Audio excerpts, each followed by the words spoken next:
après un léger recul de l'activité en France au troisième trimestre, eh bien, on devrait a priori éviter la récession technique cette année. Bonjour Philippe.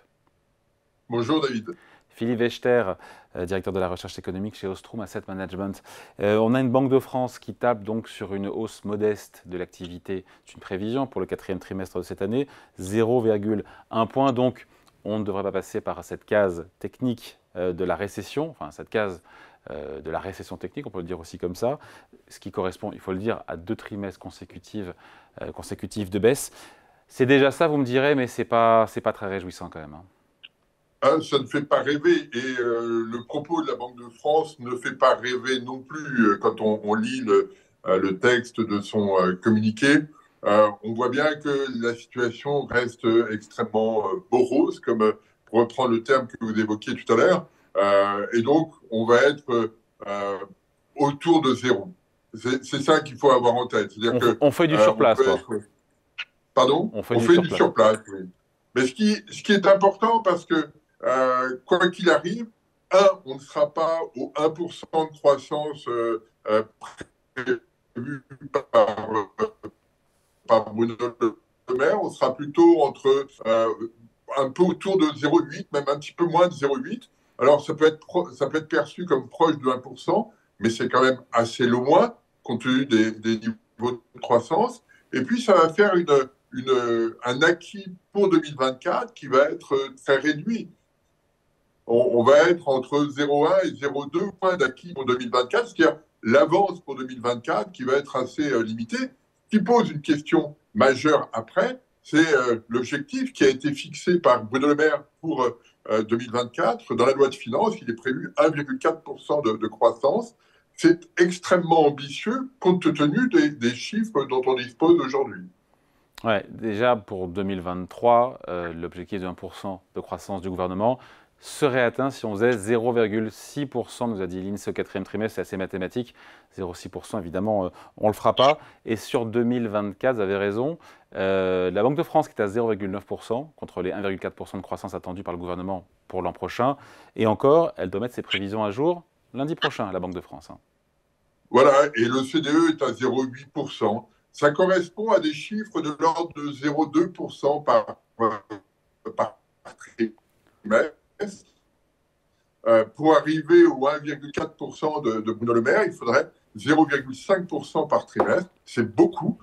Et derrière cela, il y a la question de savoir par quels moyens on réussirait à avoir ce type de croissance.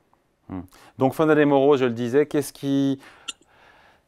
c'est l'industrie, en gros, c'est l'industrie qui, pour le coup, qui stagne, et ce sont les services qui permettent, on va dire, à l'activité de résister. Oui, c'est ça. C'est un peu l'histoire qu'on a depuis quelques mois. C'est-à-dire que l'industrie est pénalisée parce que l'environnement international n'est pas porteur, hein. Le commerce mondial a tendance à se contracter. Donc, on n'a pas une impulsion très forte en provenance de l'extérieur. Et la demande, en regardant la consommation, elle n'est pas très dynamique.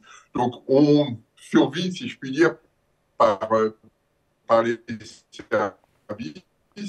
et ça ne génère pas un mouvement extrêmement fort. Je pense qu'il y a 2 points qu'il faut avoir en tête. Le premier est qu'on voit les chefs d'entreprise être beaucoup plus pessimistes sur la question de l'emploi sur la fin d'année. Quand on regarde les enquêtes qui sont menées à l'INSEE ou par d'autres, eh bien, on voit que les perspectives d'embauche sont nettement moins marquées qu'il y a quelques mois encore. Donc, il y a eu un changement de perception. Espérons que ça n'ait pas trop d'impact sur le comportement des ménages. Mais le point positif à avoir pour 2024, c'est qu'on est dans une phase où l'inflation ralentit. Ça va réduire J'allais y venir, vous avez l'incertitude raison du côté Philippe. des ménages. Si on peut terminer sur une note un peu positive, d'autant que Bien sûr. la connexion n'est pas très bonne non plus, on ne vous entend pas toujours très très bien, c'est que ce reflux de l'inflation, qui est une réalité aujourd'hui, pourrait aider la machine économique et l'activité à repartir, notamment la consommation. Oui, c'est ça.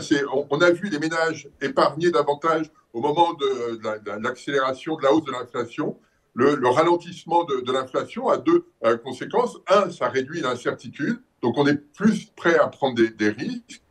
Et puis l'autre point, c'est que on a constaté ça en Europe et en France en particulier, moins d'inflation, eh bien ça fait un partage du revenu qui va un peu plus vers la consommation. Et donc sur le premier semestre 2024, la consommation des ménages devrait être mieux orientée et soutenir l'activité économique. Et ça, c'est le point positif qu'il faut avoir à l'esprit.